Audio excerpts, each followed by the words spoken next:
The United States and the United Kingdom have granted Kiev permission to strike targets in Russia's rear with long-range missiles, but this has not been officially announced, reports The Guardian.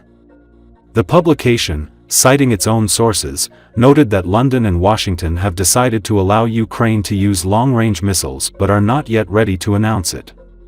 Deploying the missiles, Western officials add, should be part of a wider plan designed to try to bring about an end to the full-scale war, the report states.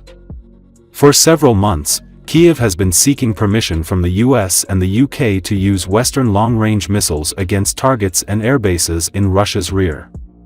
However, both governments have prohibited the Ukrainian Armed Forces from carrying out such actions, fearing significant escalation. On September 13, US President Joe Biden and UK Prime Minister Keir Starmer held a meeting at the White House. The leaders discussed granting permission for strikes on Russian rear positions. Before this, White House National Security Advisor John Kirby noted that the US ban on such strikes has not been lifted and will not be lifted. Following the meeting, Starmer stated that a decision on granting permission has not yet been made.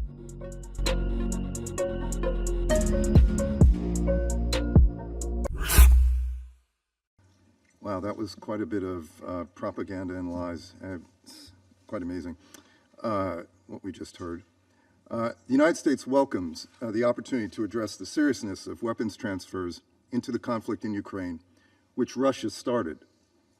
Transfers to the aggressor are enabling the largest invasion of Europe since World War II, prolonging the conflict, undermining the UN Charter, and endangering European security. Since the last briefing on this topic, we have new developments to share with the Council. In late 2023, Iran and Russia signed a contract for the supply of hundreds of missiles Russia needs to carry out its aggression in Ukraine. This past summer, Iranian personnel trained Russian military personnel on the use of Iran's Project 360 close-range ballistic missiles. This month, Russia received the first shipment of hundreds of these missiles from Iran. The missiles have a maximum range of 75 miles, and their deployment enables Russia to preserve its longer-range capabilities for use throughout Ukraine, deepening Russia's arsenal and giving Russia the ability to destroy more of Ukraine's infrastructure ahead of winter. Iran's transfer represents a dramatic escalation and a highly destabilizing development, one that is likely to increase the suffering of the Ukrainian people. This missile transfer is in addition to the thousands of UAVs Iran has sent to Russia since 2022, which Russian forces have used with devastating effect against Ukrainian civilians and civilian infrastructure. The partnership between Russia and Iran not only poses a threat to Ukraine and European security, it also directly enables Iran's destabilizing activities in the Middle East and around the world. In response to Iran's ongoing military support to Russia, including the recent delivery of ballistic missiles for use against Ukraine, the U.S. Department of the Treasury is designating 10 individuals and 6 entities based in Iran and Russia, and identifying 4 vessels as blocked property that are enabling Iran's delivery of weapons components and weapon systems, including the UAVs and missiles, to Russia. Since the Kremlin launched its invasion of Ukraine, Russia has also imported dozens of ballistic missiles and more than 18,000 containers of munitions and munitions-related materiel from the DPRK, in violation of Security Council resolutions that Russia itself supported just a few years ago. Russia has cynically abandoned its support for the principles of nonproliferation and has used its position on the Security Council to attempt to shield the DPRK from UN scrutiny of its unlawful nuclear and ballistic missile development programs. It is clear there is an urgent need to help Ukraine defend itself from missile strikes, attacks which undermine the principles of the UN Charter and threaten international peace and security, including, it seems, food security. Russia has now received new supplies of Hwasong-11 short-range ballistic missiles from North Korea. The Russian army has already used them to strike Kyiv this summer, according to the New York Times. According to the agency, on September the 3rd, British researchers in Kyiv examined the debris of 4 Hwasong-11 missiles after another Russian attack. The experts deciphered the production markings on several parts of each missile. They found that the Hwasong-11 missile used in the August 18th attack on Kiev had markings indicating that it was manufactured this year. The internals of the other 3, which were used in the July and August attacks, had no markings to indicate when they were manufactured.